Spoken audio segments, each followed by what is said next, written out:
Hey everybody, welcome to the Patty G Show. This week we have a throwback to my high school days. A high school colleague of mine comes and joins the studio, Abbey Kish. She is a speech coach and corporate trainer that helps people better be prepared for their speeches and better engage with their audience and ultimately become a better version of themselves, whether they're giving a sales presentation, a public speech, or ultimately just communicating in general. We go down all the paths of talking, chit-chat, and delivery, and it's a really great episode up ahead. But before we do that, I want to give a big, wonderful shout-out and thank you to the folks that keep us going each and every week. Valaya Real Estate, Lake Men's Health Center, and you know the fit is brought to you by Genteel Apparel. Without further ado, enjoy the show. So, but you're not based out of here, right? No. Okay. No, but I do a lot of... Your office is off of, like, right down the street. It's not anymore. I moved to a home office because I was not getting into the office enough because I think, at the time I had a 2-year-old. Yeah. And I do a lot of my work, at like 5 a.m. before the kids get up or during nap time. And so I wouldn't be getting into the office. And then I would get into the office and I'd get all this mom guilt and feel all this pressure to work. And I'd be like, okay, work. And nothing would happen. So I moved to my house, and we have this like beautiful house, and there's this shop that is not connected to the house. Mm-hmm. Used to be, garage. We painted the floors. I painted the walls. My dad just came in and put 6 like floor to ceiling windows in instead of a garage door. So it's gorgeous in there. I'm about to be able to even like start taking clients there. So which that she meets all the requirements IRS. Yes, for a home office. Yes, I do. All of them. Totally disconnected, has a closable door, there's nothing personal in there. Yep, absolutely. It totally makes sense. I get it. It's all of the things. Yeah. So, but that's nice, though, to have like this dedicated space to go. And yeah, so if like the nanny texts me and there's an issue, I just walk right over. I'm right there. But I can also be away out of the house. Right. So you've got, what, a 3-year-old now? She'll be 4 in December. Okay. And then Odin is 8 months old. Okay, so, yeah. So how old is yours now? So we're close, right? Yeah, ours will be 3 in November and 1 in a couple weeks. That's right. You had them closer together than we did. God bless you. I mean, you're gonna do it. Just soon do it. I know. Yeah, and it was pretty shocking having a newborn after 3 years because it was like, oh my gosh, I forgot how to do this. I just about started crying when I saw the newborn diaper. After so small. It's so small, it's so cute. But I mean, that is just part of like you're starting all over again, and then like kind of moving your office back to your home is kind of like we're starting all over again. You get energized, you get refreshed, absolutely. You get ready to. How is it being a girl dad? It's different. Oh yeah, in a good way. Oh, it's absolutely in a good way. It's I mean, but she's not quite 1 yet, but even then, it's like their attitudes and they're so different. Yeah. But they still have that same like little background, which is interesting to see them. I wasn't expecting the difference, and I noticed it from like the moment he was born. Like we just have this different connection, me and him, with him being, my son. I love my daughter. She's amazing. We're best friends. But when I held him for the first time, I was like, oh my gosh, my world is complete. And my husband's like, so if we have another one, do you want another boy? Because you just love being a boy mom. And I'm like, no. Because I don't want to share this with anybody. So I'll take another girl. I can share that. Yeah. Well, and then you have the whole boy parent situation, right? So when you have a bunch of boys in the house, it becomes just crazy. It's crazy. I don't want to be outnumbered. My sister-in-law has 4 boys, and it's just a different house than some friends of ours that have 2 girls. So like their house, you walk in and they sit and they just will color for hours and hours. And then you have these boys who will think about coloring, say they want to color, and then immediately switch on to something else. Yep. And I'm like, okay. And you don't know where they went. They're just gone. It's just being destructive. He's vanished. And then you yell really loud or you listen for a crash, and then you're like, okay, there they are. I got him. No, I think the worst is when they're quiet. Right, when it's really quiet. You're like something is about to crash. Yes, like I'll come home and have to do like some work in the afternoons, and I'll be like, I'll like hear him causing all this ruckus and everything, and then like just this weird quietness overcomes the house, and I'll like stand up and like walk through the house and say, okay, where is he? What's happening? And then you find him and he's like having a snack that he's somehow pulled. So then you walk, and it's like this trail. You know where they end up because you just find this trail that's littering the house and everything. Yeah. So it makes working from home all that much more fun. Yeah, that's why I can't do it. I can't do it. But I mean, in your line of work, you're able to not have to always meet with people. And so you can work from home, but then you do have to go out and do places. Exactly. Yeah, I take a lot of my meetings at coffee shops, or I'll come to a place like this and just use the conference room. Or my bank even has said, you can take clients here. So I'll go to my bank and take clients in their conference room. Okay. So let's go down that subject, because people often think that you have to have this place of office for people to come in. And I've always suggested, like, the library has conference rooms, you've got your local coffee shops, and people think the vibe changes and makes it less business. Has that, like, impacted you at all? Or, like, what are your take on that? No, the only time that it changes is when, because I'm in communication. So when I have to have a client up there and speaking, obviously it makes it a lot more difficult to do at a coffee shop. And I won't always do it at the library because the library is inconsistent. You can't book it out ahead of time, so you never know if there's going to be a room.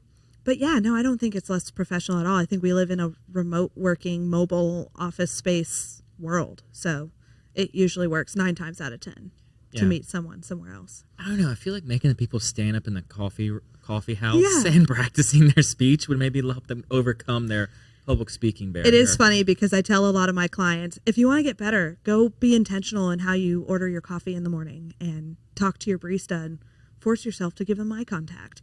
And that's terrifying to them. But really, I do integrate a lot of coffee shops into my coaching. It makes sense. I mean, you're acting with people that you kind of have to, but you want to go above and beyond just the typical order, looking at your phone, I'll take this, this, and this, and then, not really ever interacting with them. Yeah.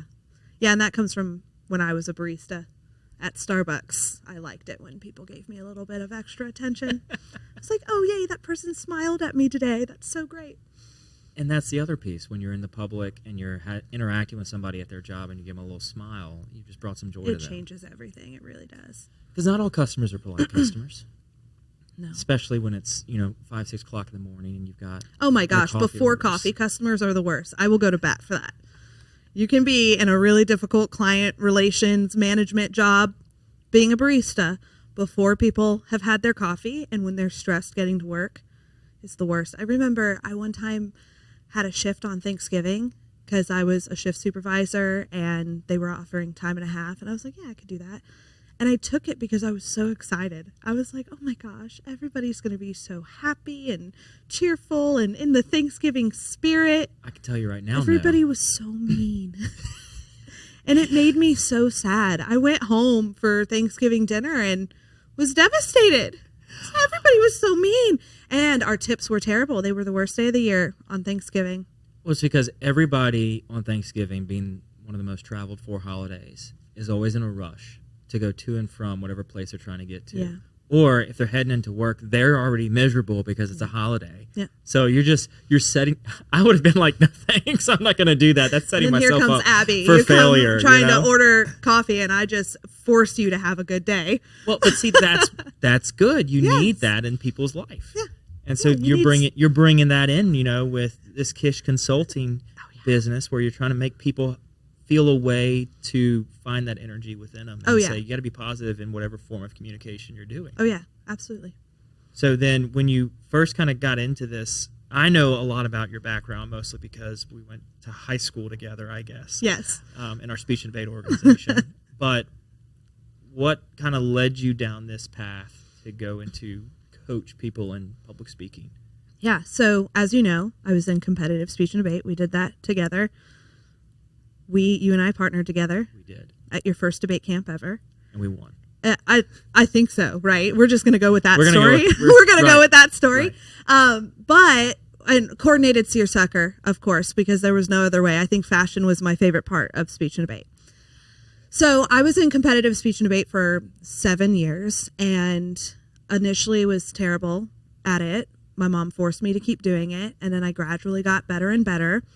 And by the time I graduated, I had 2 national championship titles and got a lot of joy out of working really hard at something that I was really, really bad at. And I don't think you and I knew each other when I was really bad at speech and debate, like just a little bit bad when we met.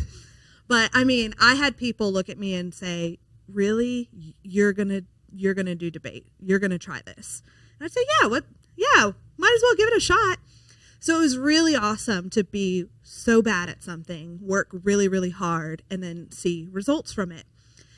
And then I got into my professional career, worked at an economic research center in DC, always very passionate about communication because I had done well at it. And I think it's natural if you're really good at something in high school, you want to do a career in it. And immediately saw in the workplace that the majority of the people around me had never taken a public speaking course, or the last time that they had was in high school or college. And everybody assumed, well, I don't really need to train public speaking because I'm not a public speaker. I'm sitting behind a desk. I'm typing in numbers. I'm in team meetings. I'm not doing presentations. And that's where I talk about, well, when you order your coffee in the morning, you are presenting yourself and you're making an impact and you're giving somebody an impression of who you are.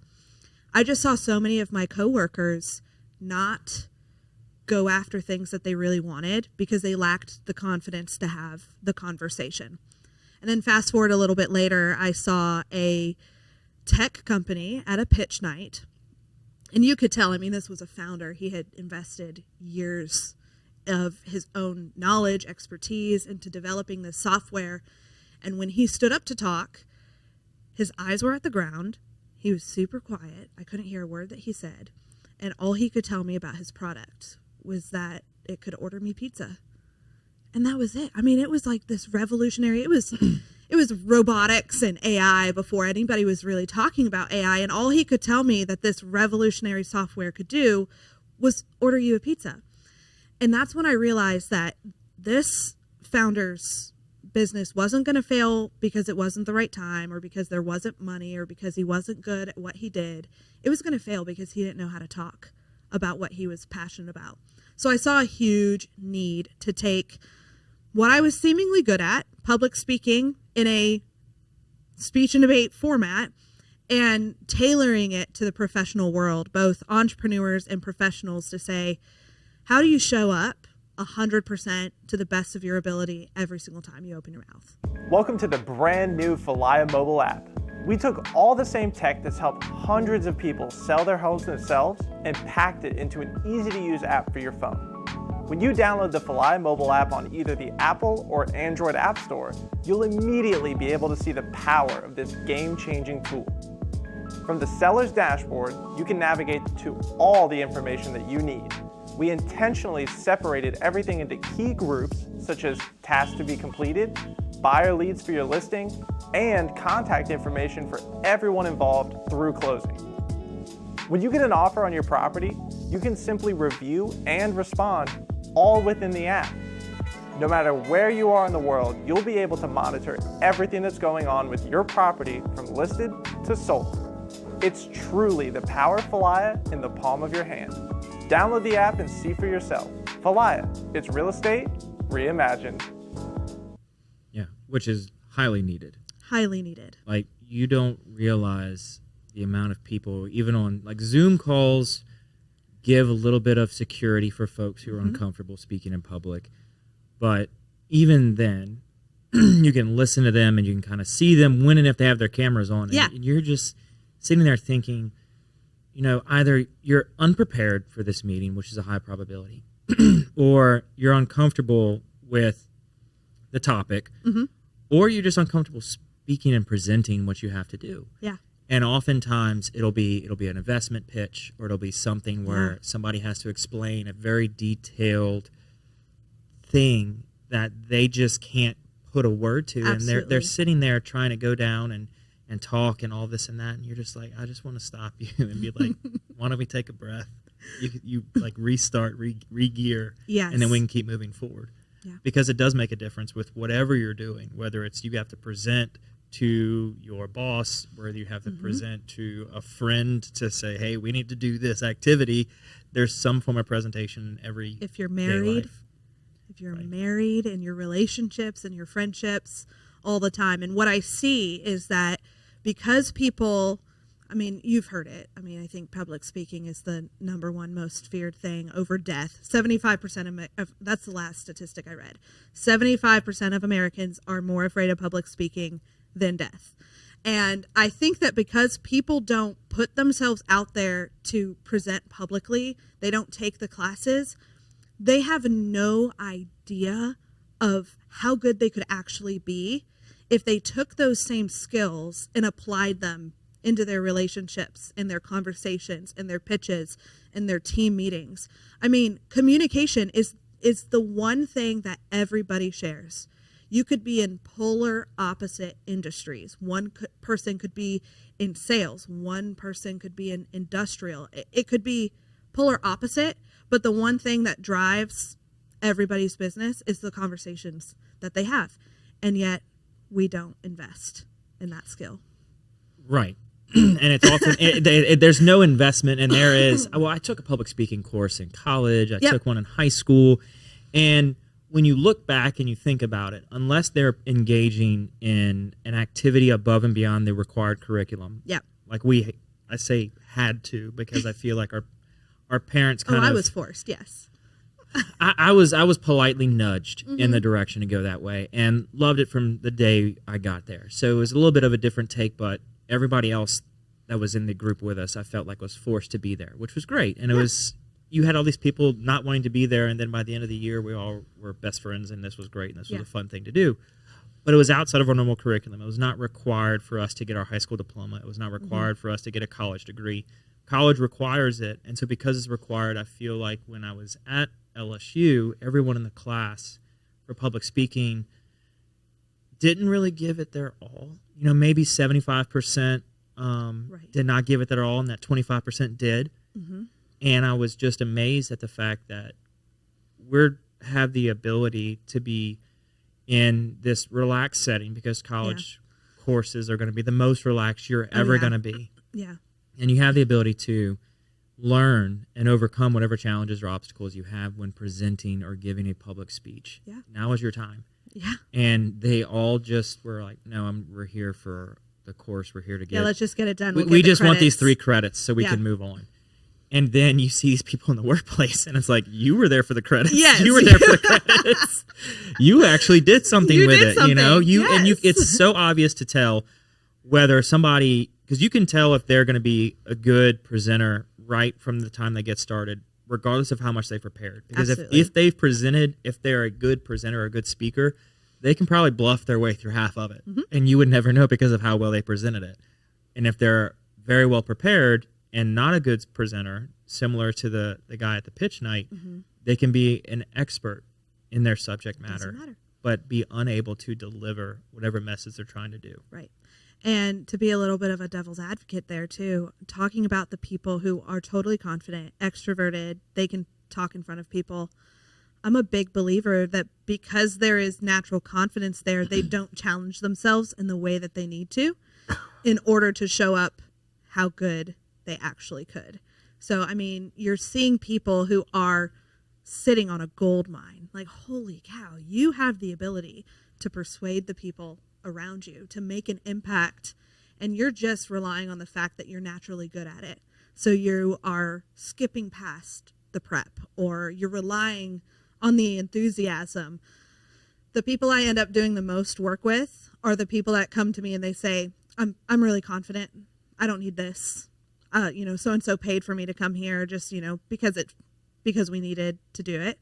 And those people who say, I'm the most confident, we break them down and we find out where their insecurity is and showing them that, hey, I know that you think that you're confident, but when you push yourself to the limits to really challenge yourself to be the best version, it's pretty incredible what you can see. I mean, everybody has room to grow and expand their knowledge and skill set. Like, you're never going to hit this point where you may think you're at your pinnacle, but even then you can find another one. Well, and communication is ever evolving. I mean, look at technology, how much that has evolved in the last 5 to 10 years. And inherently, if technology changes, communication changes, because it changes the way that we talk and collaborate with people. And so people take one public speaking class, or they rely on the fact that they're enthusiastic. And yet when technology changes, you see all of these people taking courses on ChatGPT. How do I write a good prompt? How do I do this? Let me learn how to work a camera. I need to do an orientation on the new update for Zoom and Canva. So anytime new technology comes out, we take a class and we learn about it. But that changes how we communicate too. And yet people are just kind of relying on what they've learned in the past. Yeah, or the natural progression of their skill set doing the minimal amount of work. Right, because gradually you will get a little bit, teeny tiny bit better.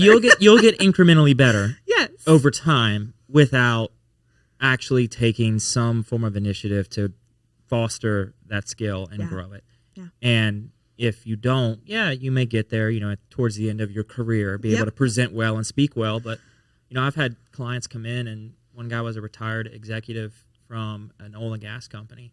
And he told me, he said, no, when you reach a certain level within the organization he worked at, they sent everybody to a speech coach. Yes. Or a presenting coach. And anytime that they had to do an interview, or they had to go and actually meet with somebody or a member of the media, they had training before going to do that. Not so they would speak ill of the organization, but just so they could carry themselves out as the position behind their name. Absolutely. Yeah, absolutely. That's so valuable. And that's something that I offer to corporations is just, hey, maybe you don't need a crash course, but maybe you need somebody who is on hand, who you can send your people to when they have a big press conference or a keynote or whatever it is. Because the best of the best still have coaches. It is still important. And I heard one person, my coach actually put it perfectly when she said, look, even if we're in some of these conversations and I'm not teaching you a curriculum, even just meeting with your coach forces you to have high level conversations that challenge you to improve. And so being in a space that is dedicated to just talking about how are your conversations going? What's going really well? What are you excited about in the conversations that you're having? How are you challenging yourself? What is one thing that you feel like you could be doing better? A lot of people don't take the time to ask that about themselves. So even just being in the room and having those conversations is really great. This episode of the Patty G Show is sponsored by Genteel Apparel. Genteel Apparel is our newest clothing outfitter. We've got a great partnership with them. Head on over to the website, pattygshow.com/sponsors to learn a little bit more about them, and there's a little treat there for you when you get there. Again, this episode is brought to you by Genteel Apparel. Yeah, and I think it goes to that challenging point where you can be really good, but you still have to find a way to push yourself. And so then it's going to that, what's your circle look like? If you're at the top of your circle, maybe it's time to find a new circle. Yes. And find somebody else who is better at it than you are, and say, hey, let's connect, let's chat, because I want to get to where you're at. And you have to continue to find and chase that goal of being better in your form of communicating. Absolutely. And finding somebody to say, what can I do to challenge myself? Because you don't want to be the smartest person in the room. Was it last year? Gosh, almost 2 years ago now. I saw an opportunity for something called the Great American Speak Off. Okay. And it was hosted by Grant Cardone, and kind of part of his new TV network thing. He wanted to create the next American Idol, but for speakers, keynoters, motivational speakers. So how can we find the next Tony Robbins? Let's do it through this kind of not reality, but game show. Right. So he kind of posted, he's like, auditions are open. And I'm not going to lie, I was terrified of that. Me. Wait, you applied? Oh, yeah, I auditioned. Oh, wait, just wait for the story, okay? Let's hear the story. Let's hear the story. So, yes, and I called one of my most loved mentors, Meredith Eicher. She's local in town. And I said, Meredith, should I do this? She goes, why are you even asking me if you should do this? And I said, because I'm terrified. Like, what? I'm a communications coach. What if I go and I fail? Then everybody's going to know that I'm not really good at this. And she goes, well, how are you going to show up to your clients if you decided not to do it for that reason? You're not being true to yourself for doing it. So I said, gosh, darn it, Meredith. Okay, fine. So it was like $97 to get a guaranteed audition. I got in my car, drove to Atlanta. Okay. And it was like the whole ordeal. You sat there all day long. There were 2 or 3 rounds, and you got in a room with a bunch of other people, and you could only give, at that one, I believe it was a 1 minute, 60 seconds, and you were supposed to share what your message and your platform is. Wait, and 60 seconds to just... That's it. Like to talk about anything. On anything. Yeah. And I mean, the idea was that you are getting a room full of people with a message together. So what is your message? What do you want people to know? And so my message was that communication is powerful and that we do overlook it. So how can we do that more? So I had to condense like all of my years of stories and experience and things that I wanted and things I was passionate about for communication and speaking into 60 seconds. And I got a golden ticket. Yay me. Wait, what's the golden ticket? There's a hierarchy of tickets? Just one ticket, and they named it the golden ticket, and they handed you an actual golden ticket. It was awesome. I still have it somewhere. And that got me to semifinals out in Miami. So out of about 3,000 auditions, 165 of us made it to Miami. All right. And at that one, that was quite the experience. They said, come prepared with a 1 minute and a 2 minute version of your talk, but we're going to throw it off for you. So that's what you come prepared with, but you have no idea what you're going to get in each room. And so you would wait outside the room at this conference center, and you would go in, and they would say, here's what I want you to do. So in one scenario, they said, okay, we have a live audience on social media, so we are judging how well you can engage a live audience.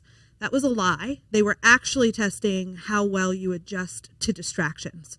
So instead of 1 minute on the clock, they had 45 seconds. For a lot of people who had a planned 1 minute talk. Right, to the T. To the T, most of us did. That totally threw people off. Yeah, you got to cut out 15 seconds. That's a lot when it's memorized to the exact point. So that threw a lot of people off. The other thing was halfway through the talk, did it throw you off? Absolutely not, Patrick. Okay, I want to make sure the impromptu queen, the impromptu speech category that we participated in. I was always, and you might remember this about me, but I'm a big time person. If somebody gives me a time, I'm like, okay, how can I reach that exactly? Mm-hmm. So I was really proud of that because when I saw the clock, I'm not gonna lie, I shook in my boots a little bit. I was like, oh my gosh, how am I gonna do this? So I was able, I did that, but then they had a camera guy intentionally trip over a light in the back. And the producers were from Undercover Billionaire, if you're familiar with that show. So I'm familiar with it. The whole filming crew from Undercover Billionaire was there recording this. So they had a camera guy trip over a light and knock it over. And they were testing whether or not we responded to that. And I didn't. I kept on talking. And in my head, I'm thinking, oh, that guy is so getting fired. And I just kept on talking through it. And afterwards, one of the judges was like, you nailed it. Like, that's what we were testing. And then there were other times the poor guy that had to trip over the camera light. How many times did he do that? 165 times. I hope they changed it out at some point. Well, I noticed on my way out that they had it all duct taped. Like they totally, it was probably one of their broken ones anyway. But yeah, so things like that. And in every single room, it was something different. I walked in another one and they said, no stories, no anecdotes, nothing. I just want to hear pure content. So if teaching, right? So they told us be emotional, tell stories, but then here in this one, they're like, we're changing it up on you. I don't want any fluff. I don't want an introduction. Just what would you teach somebody based off of your subject? And they wanted to see that there was depth to what we were talking about. That one was terrifying.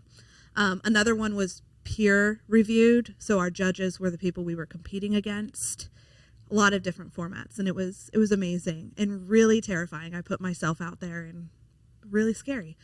And the next day they announced who got into the top 30, and I was one of them. So you made it to the top 30. I made it to the top 30, and I got to pitch myself to Grant Cardone this far away from him. One-on-one? No, his wife was there, Stormy Wellington, I think, and then Pete Vargas, who ran the speaking camp kind of side of Cardone Industries. And so there were 4 judges. And I did not make it past that round. Grant Cardone did not like me at all. And it's a little bit funny because I did indeed leave that room and bawl my eyes out. I cried like a baby, but I was just emotional. I'm a girl. And I walked out there and I cried. And then it was really empowering because what I had realized from that whole venture is I had joined it thinking that I needed to get the attention of the bigwigs. Like I needed Grant Cardone to know that I was onto something right, really great and really unique, and that I was going to change the world with my message. And when he in a split second said, nope, that was a game changer for my business. And not because I was discouraged, but because I realized who my target audience was. And it wasn't Grant Cardone, but it was the people here in Baton Rouge who they have voices, they have stories, but they don't have these resources. And so I went back home and I was like, I'm going to take this. Ended in the top I think it was 2% of finalists, top 30 out of 3,000 people. So is that, you're the math person. Is that 1%? Yeah, 1%. I was homeschooled, Patrick. And so I came back to Baton Rouge with just really such a clearer vision of what I wanted out of my business and how I was going to reach my clients. And after that year, my business just started booming, and I had really great momentum because of that competition. So I'm curious to know the genuine response you got back from Grant. And so hearing him say no, right out the gate, it makes I've seen him and how he's displayed in his talks and all that stuff, but what feedback did he give you? I actually loved his feedback, and I learned something from it as well. And for a little bit of background, it was their first competition. So they had told everybody, literally the night before we spoke in front of Grant, they said, prepare. Go home and practice. Practice what, though? Your 1 minute talk. Just the 1 minute talk. Just your 1 minute talk. That's all we had in front of Grant. So they said, go practice. Well, they totally threw us off. And about 10 people into the 30, Grant's wife comes out and says, this is not it, guys. You're coming in and you're scripted and you're stiff and we don't like it. So that was tough, though, because they had just told us, practice. And now they were saying, throw that out the door, try something different. I did not rise to that challenge very well. I did not. Come on, Abby. No, I was nervous. I was so nervous. I mean, I was going to talk in front of multi-billionaires, and here I was, 25 years old, trying to be something, and I just knew that they would be able to see right through me. And so I pulled out all my speaker tactics. I did the things that make you feel more casual and like it's not scripted. So I did the best that I could, but I definitely stuck to the script, and I probably should not have. And so Grant's feedback right off the bat was, I felt like you were lecturing me, and because it was too scripted.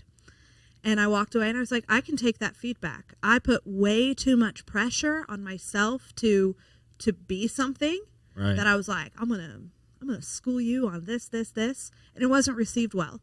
And if I could go back, what I would realize was I needed to just be more authentic. I needed to just, even if it meant I was tripping over my words and had filler words here or there, they gave us feedback to just come talk to us. And I was too afraid to be exposed to listen to that feedback. And so I went in all scripted and I did exactly what they said I shouldn't do. And I got 4 no's. Boom, boom, boom. Wow, that's quick. Yeah. It was quick. It was crazy. I mean, because the talk was only 1 minute. So I was in that room for 2 minutes, and it was in their eyes too, they saw it as you going against direction. What they had come out and said. But to your credit, you had been instructed up to that point to come in, rehearsed. Yeah.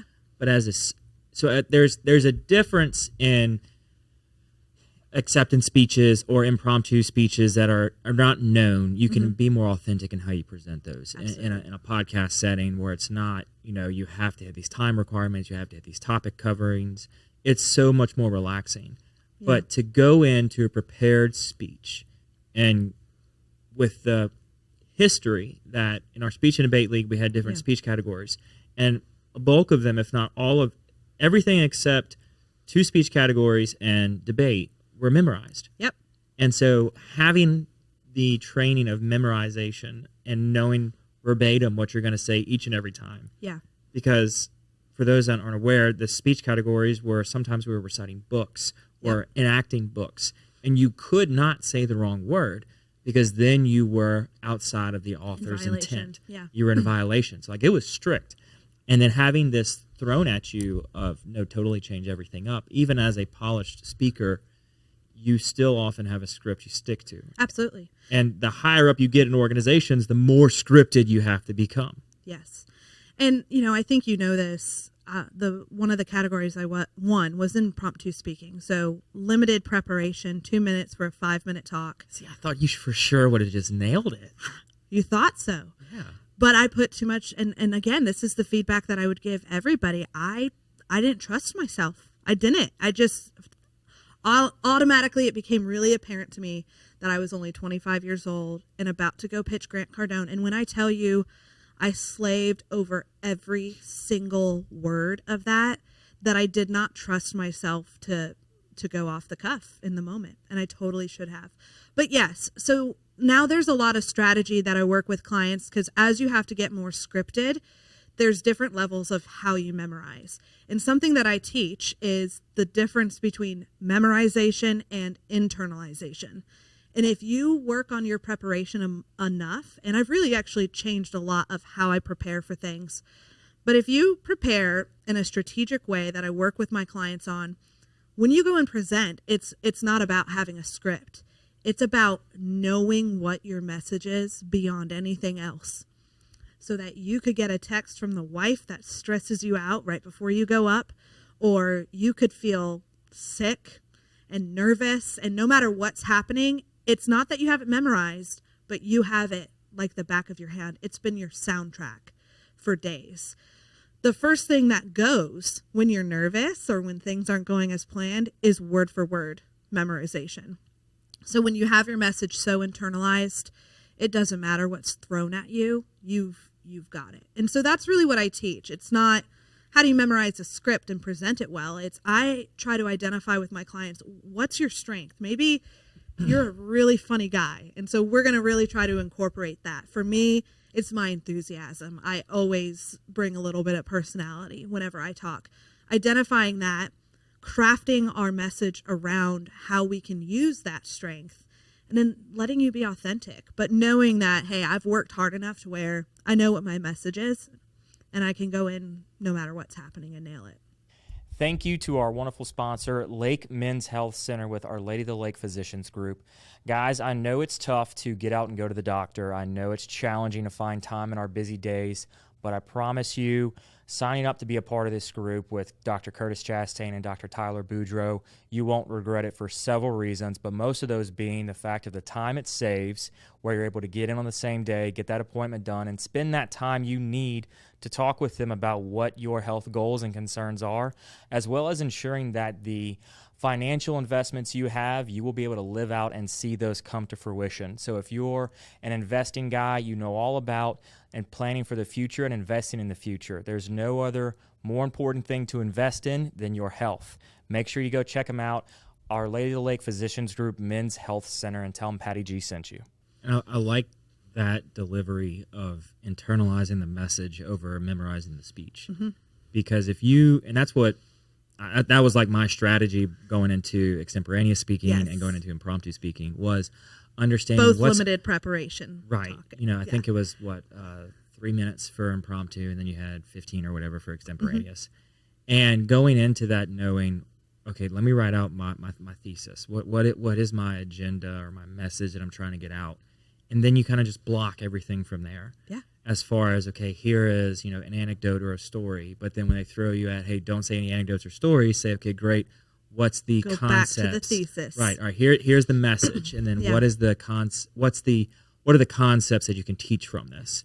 And when people hear a minute, they often think that it's going to fly by, that it's going to be this super quick, I don't need to prepare, that's super simple. But when you're up on a stage or you're up in front of a panel of 4 judges, a minute is an eternity. Eternity. And if you are not and it's funny how the dynamics change what a minute feels like, right? Because when you're in that environment and you have those four judges or that big audience, a minute's an eternity, and you feel it with every second of no words being spoken. However, when I sit down with people in this chair and in the studio, I tell them, guys, gals, it's okay. There does not have to be a word every single millisecond of the show. It's a totally different environment that allows for a breath, for a thought, for me to ask somebody the question and look at the clock and see 5 to 10 seconds go by and then an answer come back because you know you're going to get something valuable. Absolutely. But when you're in a controlled environment, and oftentimes if you're presenting for your organization or you're presenting for a sales pitch, it's really controlled and pretty much has a time constraint. Like if you're in sales and you've got somebody for 15 minutes, you have them for 12 and a half. Yep. And then they're going to be looking at their clock and want to get out the door.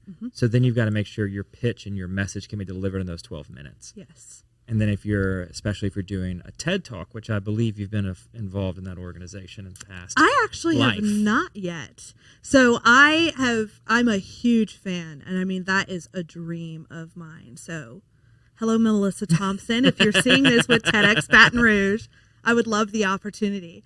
But I am a huge fan and have studied a lot about TEDx. But yes, that is a very controlled. You've got 8 minutes and everything has to be so targeted and perfect.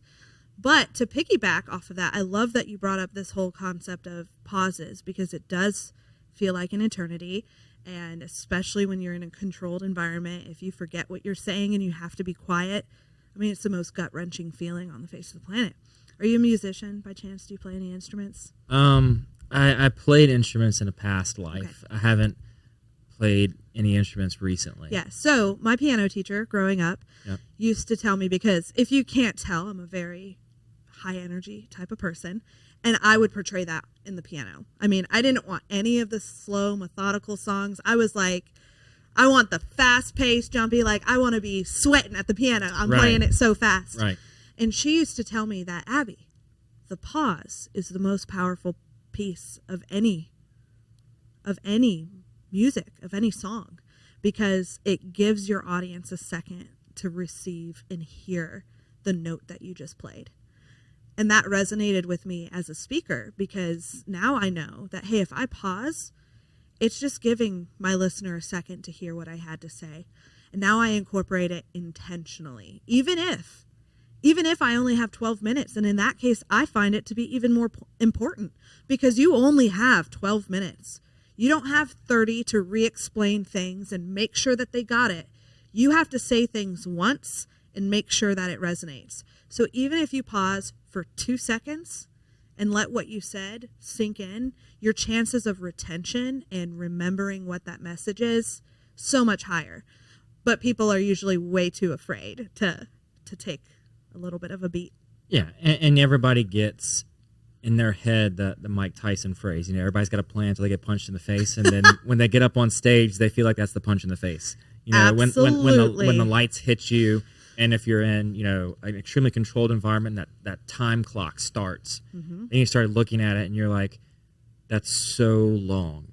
That's an eternity. I don't think I have enough of a speech to give here. Oh, yeah. And you often will find yourself caught in just trying to then quickly get through things. Yeah. And it's often how, you know, whenever you prepare a speech or you prepare your topics and you go through the traditional format, if you're doing a 3-2, meaning a three beef, opening and close, you find yourself spending so much of your time on that first part. And then you like rush through the other two and then hit your close. And that then shows you're untrained or unprepared. And then taking the time to really practice what you're going to deliver and knowing I have 3 different messages I've got to get through. Yeah. And making sure that all 3 of them are powerful.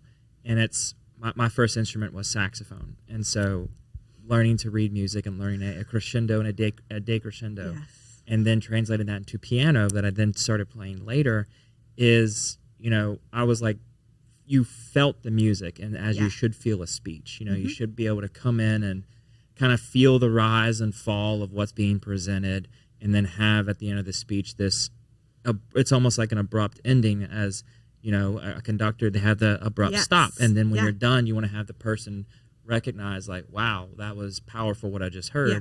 And all in between, you have this totally crafted piece of art that you're trying, trying to deliver. And the pauses are powerful. Yeah. And if I can add one thing to that, it's, you're using the word speech because, again, that's what we mostly think about when we hear public speaking. Right. But the same exact thing is true in a client meeting, a sales pitch, a management meeting. There should be a flow. There should be a cadence. And there should be an impact so that when you're done speaking, what I teach my clients is every time you open your mouth, you should be trying to create an experience for your listener. So for a split second, maybe you are giving a speech or a TED Talk, and for a split second, your audience forgets that they are in an auditorium and sitting in a chair because they're so drawn in. Maybe you're in a sales pitch. Could you imagine if your prospect forgot that they were being pitched because they were so drawn in to what you're saying? And that's what we have to do. We have to take the pressure off of you've got to say it exactly right and really tap into what's organic to you, and now how can we elevate that so that it's natural and you're leaning into those strengths and you're really, really drawing people in. And then another thing that I'll say on that, you talked about preparation. I'm a big fan of Aristotle. My dog's name is Aristotle. And when I first started my business, I didn't realize that nobody gave a crud about Aristotle. So I would just yap, yap, yap. Some people were like, who's that? Is that your boyfriend? I'm like, no, he's just like the one on all things communication. So I love Aristotle. And really, when I started studying his teaching on communication, that's when everything about my mindset changed. But the one thing that I won't promise that it'll be one thing that I'll say about him, because it'll probably be more. Of the things I'll say about him. The first thing that I will say, wow, we made it a long time before I mentioned that guy's name. But one thing that I'll say is that he has 5 canons of rhetoric, which I teach. This is the framework that I teach my clients. And the 5 canons are everything that you need to create any presentation, and I mean sales pitch, conversation, conflict meeting, TED Talk, keynote, whatever it is. Any presentation, no matter how much time you have, no matter who your audience is, no matter what the topic is. If you go through those 5 steps, you're going to knock it out of the park. What's interesting is that not until the 4th out of the 5th step do you even get to talking. It's all preparation, strategy, experience, like creating that experience. Then we talk a little bit, and then we memorize. That's the structure. And so people think, oh, I need to prepare. I'm going to make a couple of notes. I'm going to do a little bit of research. No, there's a strategy and a framework that you need to follow step by step. And the phrase that I use is to guarantee that you're bringing your best material every single time. And when I go, I run a lot of workshops around town. And something that I push myself to live true to is that I will never give the same talk twice, because I always look at who my audience is, what their ages are, what projects they might be looking on.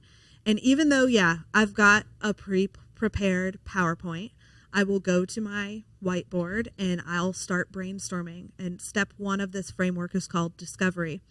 And I'll go through that process. I will force myself out of my initial frame of mind. So if you come to me and you're like, hey, I've got a bunch of corporate professionals. They need a little bit of a talk on communication. They're having some issues. Okay. I automatically think of what could corporate professionals be struggling with. And I come up with my little presentation. What I do is I ask more questions, and then I force myself to think outside of what I would initially think about.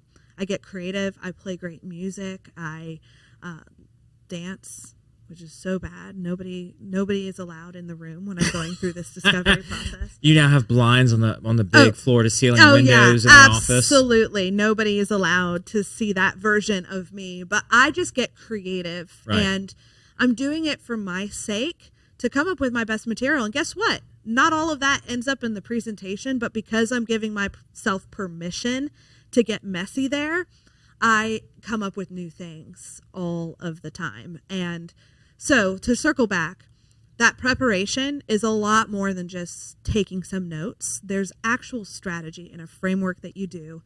And I can pretty confidently say that if you really master those steps, the way that you show up is going to be completely changed. And what are the steps again? Oh, That's proprietary. No, I'm kidding. It's Aristotle's Oh, proprietary. gosh darn it. You remembered that fact? So the 5-step, the first one is discovery. Another phrase for that is research, getting in that creative mindset. Then you have arrangement. So once you've created that mess of brainstorming, how do you find clarity in it? You talked about, having those 3 things. What order are those 3 things in? Is it most important to least? Is it least important to most important? Is everything kind of jumbled up? So the second is arrangement. The third is style. And I always say this is where we get to make it pretty. We use storytelling and figures of speech and slides. This is where we're creating the experience for our listener. The fourth is delivery. So filler The words, actual speaking. the actual speaking. This is what 95% of people think I do. And then the fifth is memorization, which if I could sit on a park bench and talk to Aristotle, I'd say, did you really mean internalization? Can we talk about that word a little bit here? But memorization. And the reason I switched it to internalization after reading his teachings is because the way that he memorized, he actually wouldn't have anything in front of him. He would go into a lyceum, which is where people came to gather to learn in these settings. And he would look at different statues around the building and he'd be like, this angel statue. When I look at that angel statue, I'm going to think about this concept. And every time I see that statue, I'm going to think about this concept. And he literally used his environment as his outline and to remember what it was that he was saying.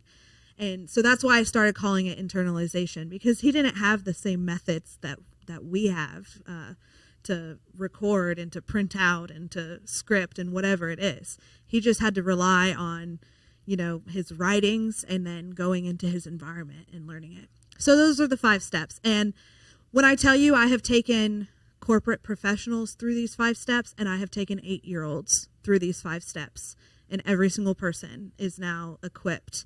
And it all depends on how much somebody is leaned in. I had a new client ask me the other day, do you have any guarantees? Like, what do you guarantee? And I said, well, I can't guarantee anything because I got to see how leaned in you are to executing it. But I can guarantee that if you're leaned in, you're going to see some differences in the way that you show up. That's interesting. Somebody would ask, what are you guaranteeing as a speech coach? Yeah. But I do love that, right? Because I think that it gave him the opportunity to ask, like, what can I expect? What is this going to look like? I guess that's another way to ask that same question. I Yeah. mean, I just hearing that, I would have, for any coaching, right, or any training, or where you have this person guiding you along, where the results ultimately are totally dependent upon your own actions. Mm-hmm. I just find it interesting that they're looking for a guarantee. Yeah, but honestly, a lot of people don't see it as that. They see it as like, okay, what is your expertise? Give it to me. And I start off with every client by saying, like, hey, this is a team effort. I'm not just handing you a blueprint. We are working through the blueprint together. And right. And I'm really there, like physically present. I will go to their talks. I will go to their keynotes. I will watch how they lead meetings. Anytime it's appropriate for me to be in the room, I'm in the room and I'm watching them and I'm seeing. And I really do see that the people who are most leaned in are the people who are totally comfortable with asking me to join and to see them live because they want that feedback. Right. Well, I in your line, same thing as if I'm doing a business plan or I'm analyzing somebody's finances, I've got to see historical information. Yeah. Just so you have to see historical information. How have they presented in the past? What is their speaking style? Are they more, tight and have everything held close together? Are they more loose? Are they relaxed? Yeah, what is their speaking style? Because you can't say, here's what I'm going to do. Here are the steps that we're going to go off of. Yes, here's our structure, but I have to tailor the structure to each individual client because each individual client is going to have a different reaction and also response to all the 5 different steps. Yeah, absolutely. And that is really probably the most fun thing about my job is that I get to see all the different learning styles, all the different speaking styles, and it's really creative. I spend a lot of time not in front of my clients brainstorming how to bring out the best in them. And I'm really loving that kind of in the corporate setting too. So I run like half-day intensive. So I'll go into an office, and internally the intensive is designed just for their staff. It's customizable. So I'll go to the person in management and I'll say, here are the modules that I teach. Like, which ones are your biggest pain points, focus points? So they'll get a custom crafted intensive, and I'll go in and I'll teach that to them. And then it's really awesome to get to see the different engagement types and to get to see how people are communicating within that team environment. The number one thing that I see in this team environment is comparison. So they'll say, well, I had this thought, but then I saw so-and-so get up and present and I decided to switch it. And that's what I fight against. It's like, hey, no, you were hired at this company because you're unique and you bring something to the table. I want pure, unaltered, what is your version? Don't look at the other people. So it is really fun to see that and to have a very small impact on the dynamic of teams and how they represent their companies. Right. And that comparison, especially in a group presentation format, is tough because you can have all this prepared, and as soon as your coworker goes up and does their pitch, you're immediately second guessing everything you've already got prepared. Yeah. Oh yeah. And we do that in a variety of ways where we're comparing what somebody has said, whether it's through an email correspondence or it's through a Zoom call or a Teams chat. Like, it's okay, well, now they took that approach, so maybe I need to do something different and change my message. But sometimes that's true. Sometimes you need to because the tone of the conversation has shifted. Absolutely. But when you're doing presentations and you have your presentation, it's like, stick to what you've got, stick to your strength, and don't try to always tailor what you've got just because somebody else said something different. Yeah. I came up with that strategy specifically senior year of high school at Nationals, and it was my semifinal round at Nationals. So for perspective, this is the furthest I had ever gotten in competition and in that category. Which category? Impromptu. So 2 minutes, they just hand you a topic, you look at the topic, and you have 2 minutes to prepare. You know this, but for the audience. Let's be clear. 5 minutes. Let's be clear, though. The topics were an array of items. One was a single word, one was a phrase, and one was a saying. Yep. Or a quote from somebody. A saying or a quote. And you didn't really know what it was going to be. They could pick and choose anything. I've seen the craziest things. And so I was sitting outside my room, and they have this thing called postings, which means on the outside of the door, it's the list of all of the competitors in that room. And we're at Nationals in semifinals. I mean, this is the biggest tournament of the year, the best of the best competition. So I'm looking on this list and realize, what am I doing here? These people are amazing. I'm looking at the list and realizing that everybody in this room had been winning tournaments all year long. And I got into comparing before I even saw any of them. I just knew, who am I? How am I going to stand a chance against these people? And I don't know if it was God or what, but in a split second, I thought, no way, that is not what this is about. And a phrase that I came up with that I still carry today and I still tell my clients is, my name at the time, Abby Lovett. My name is Abby Lovett, and they are there to see Abby Lovett. They're here to see all the other people too, but when I walk in, my name is on that list, and that is who they are there to see. And I am going to deliver whatever topic I get, just like Abby Lovett will, and nobody else can do it like I could. Nobody can do it as bad as I can. That's for good or worse. Nobody can do as great as I can. Yep. Nobody can do as bad as I can. I am purely 100% entirely unique from everybody else in that room. So I could bomb it and I could excel, but I am being me, and that's what they came to see. Right. And now that's what I tell all of my clients. It's like, hey, it doesn't matter because nobody can do you. And so just show up and do you, and people want to see that. And then afterwards, we'll give ourselves some feedback and see how we can do better next time. Yeah, I love that. Yeah. Well, Abby, as we kind of start to wrap up and wind down the show, we have a set list of questions we ask every guest. Oh, yay. Okay. We sent them to you beforehand, right? You got Absolutely not. You got. No, you thought about it, and then you're like, oh, this girl likes limited prep. Let's just right. She's throw her one she's of those. Impromptu on out the gate. Lord. So for the first question, what is something you did as a kid you wish you could still do today? Oh my goodness gracious! I wish I could run more lemonade stands as an adult. It's not really appropriate to do that. I'm not cute enough, but it was one of the best things of my childhood. I would get $0 today. I racked in the big bucks as a kid, but today they'd be like, this is weird. I'm going to call for help. If you stood at a corner, and I feel it would be worse for me, just definitely. being a guy at a street corner in a neighborhood, I feel like that would be the most run stop sign. Oh, yeah. Because obviously you're going to pitch up your lemonade stand at a stop sign because it requires people to stop and have a moment to think about this decision. Yeah, absolutely. That's but the best strategic if place. either you or I were on that street corner with a lemonade sign. Lemonade, bye. Right, bye. They would speed through that thing without even blinking. Yeah, and that's just not fair because the best thing in my childhood, and I will say this, and one time I got feedback that this was very arrogant of me to say, and I'm still going to say it because I do take pride in it. I ran the best lemonade stand in the entire neighborhood.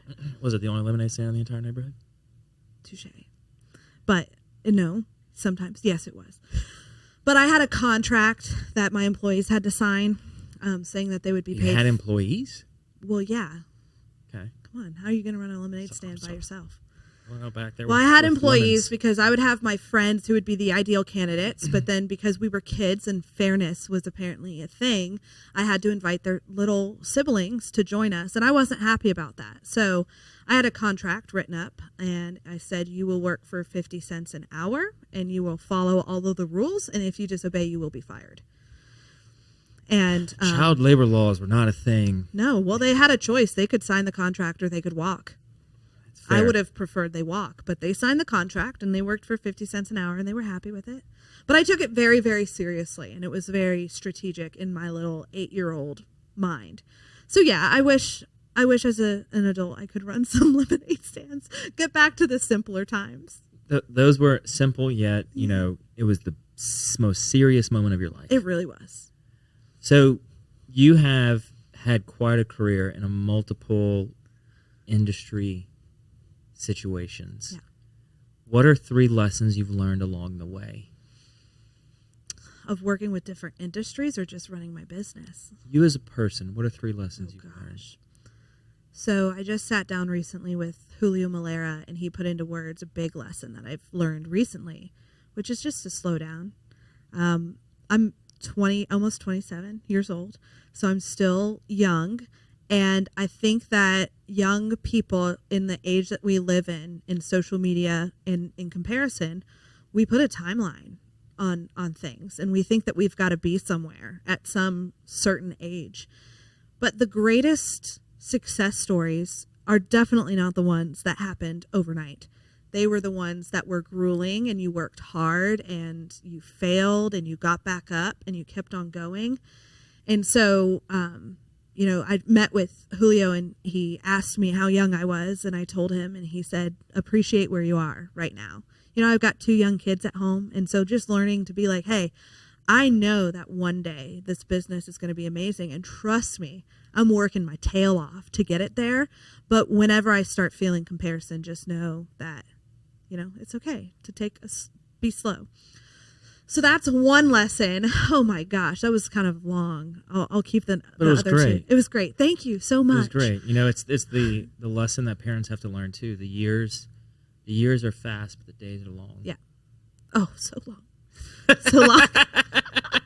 So be quick in the day-to-day, Yes. but understand that it takes time. Yeah. The second thing that I will say is that community matters way more than you think it does. I mentioned at the beginning that I was one of those boomerangs. So I decided I'm out of Baton Rouge the second I turned 18, and I was. Moved to Austin, D.C., Southern California, been all over the place. The big cities, the big place where cities. opportunities. The place where opportunities, because nobody was going to appreciate me here in Baton Rouge. Right. And I had convinced myself of that. I had convinced myself that Baton Rouge, word for word, had no future for me. And then thank God for COVID, because I was pregnant and realized that we didn't have community. And in that time of life, I just knew I needed to be close to my family. Like, the world was so uncertain, and I was about to bring a child into the world. So I moved back here, and again, still very walls up. I said, I will only be here for a year. We're going to get through the newborn stage, and then we're out of here. We were going to go back to DC. And then I just got involved and realized that this was the best place I could possibly start a business and raise a family, because the people here are like none other. We are on the brink of crazy innovation and progress that Baton Rouge has never seen before. And instead of realizing that I could be a really small fish and enjoy the bigness of all these other cities, I could actually be a part and see the growth and have my kids be a part of that. So yeah, that's number 2. And number 3 would probably be that it matters what you do day to day because your kids are watching. My 3-year-old is brilliant and smart, and she said something the other day that just brought me so much joy, and I think I was a puddle of tears when she said it. But she's really obsessed right now with growing up. She loves to go to bed at night because she knows that that's when she grows up. When she goes to sleep, she wakes up and she's older. So she really wants to grow up. And I said, well, why do you want to grow up? And she says, well, I'm going to grow up and I'm going to work in mommy's office. And her sitter said, actually today, she said, oh, you're going to work with mommy in her office? And she goes, no, by myself. So this girl at 3.5 years old is already She's looking to retire you. Yeah, she is. I'm like, all right, she's going to take over the family business. Like, yes, I love that. I was like, I'll take it. Where am I going to be? Bahamas, somewhere like that. But she is watching me every day, make a cup of coffee, get into the office. I'm still present. She still sees me. But she is seeing the work that I'm putting in. And I think that it's really hard, like when your kids are babies and they're not talking, or they're teenagers and they're grumpy at you, they don't word for word tell you how the actions you take are affecting them. But at 3.5 years old, so little and innocent, I see that, like, wow, she is watching me. And so how I come home in the evenings, whether I'm positive or negative, it really matters because your kids are watching. And if you don't have kids, the future generation is watching you too. I mean, we live in a world of social media. Everybody is watching. Yeah. There are people watching you. Oh, yeah. Whether they're your own kin or not. Yeah, absolutely. So those are the 3. I love those 3. Great. I love those 3. So as a Boomerang resident Woo. of our lovely city, the little big town that we are, what is something that you love about Baton Rouge? Great question. Not the weather. Come on. We're in the fall, and I think my car said 93 degrees today. Beautiful. You know, we're not put triple. a pumpkin spice latte in my hands. We're not triple digits. We're not triple digits. Amen to that, right? So we're improving. Yes, absolutely. I'll go back to community. I love the community here. I love that, you know, obviously you'll find your people that are competitive, but I find that Baton Rouge is a very welcoming place and willing to help. And being young and starting off my business, I just knew that I was going to have the support here. And I've just seen it time and time and time again. And I think that we're on, like I said, the cuff of innovation. So people are open-minded and they're listening. And it's a great place to have a wonderful impact. I love the culture here, obviously, like food, music. There's none better anywhere else. And it just seems like an amazing place to raise my family. I think a lot of people focus on what the negatives are, but I've been to the big cities. There are negatives everywhere you go. And if you have to compare, I mean, I lived 10 minutes down the road in Southern California from where the riots were happening after George Floyd. So, I mean, people were flooding our streets. 100 people were on our street one night trying to get home before curfew. All the streets were closed down, stores were boarded up. And so even living in beautiful Southern California, we had our fears and there were things that were happening. And in DC, you're in the heart of, you know, the political world. So there are fears and there are struggles there. So everywhere you go, there are going to be things that are not perfect. I read in my devotional this morning, like, you got to stop striving for paradise. It's never going to happen here on earth. That's for another time. And so I think that for me, Baton Rouge is one of my favorite places to be because the people are ready, the people are supportive, and you cannot find community like this anywhere else. And I've looked. It's not there. You've got the experience to back it up. I've got the experience, yes. No, it's true. You've got to be able to make paradise where you are. Mm-hmm. And so long as you can do that, it doesn't matter where you live. But if Absolutely. being in Baton Rouge has all these upsides of community and people wanting to help each other. And, through the tragedies we've experienced being on the coast, we've seen some struggles, and people come together as a community to help one another. Yeah. So it's home. Oh, It's yeah. And, no other I had place. clients texting me after this last hurricane and said, how'd you hold up? How are you doing? That never happened when I had clients in California. Nobody checked in on you after hours and saw how you were doing. And it's one big family here. And I think that's why we're just ripe for growth. Oh, yeah. So for the final question, Abby, what can I do to help you?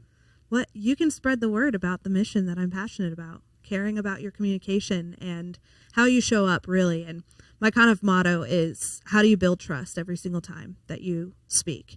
And I think the best thing that you can do is continuing to challenge yourself from your speech and debate days, and know that your training is unique and powerful, and don't take it for granted. And if you do that, the people around you will see that, and we will make progress in the mission.